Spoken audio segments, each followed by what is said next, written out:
Everyone loves a good meatball, right? I'm making Keftedes. I always start with a tomato. I could have chopped it or I could have put it in a food processor, but I like to do it the old-fashioned way, which is to grate it. So the whole point is to start with a full tomato and end up with a piece of butterfly tomato skin. What you're left with is called tomato concassé, or just really finely chopped fresh tomato. This is a combination of ground beef and ground pork.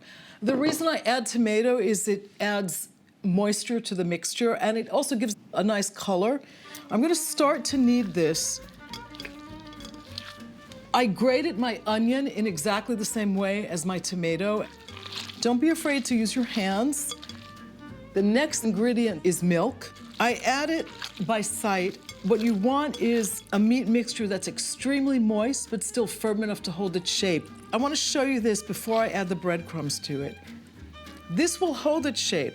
The meatballs, I can form them. And these are just plain, fresh breadcrumbs. And mint is the telltale seasoning in a Greek meatball. This is about 2 teaspoons of salt in here for 1.5 pounds of meat. And a little bit of pepper.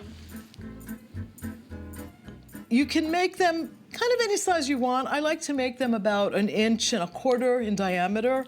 You know, this is meze, right? So the whole point is to pop them in your mouth, one at a time, and to enjoy them. Once I shape them, I put them in the refrigerator for about a half hour or so.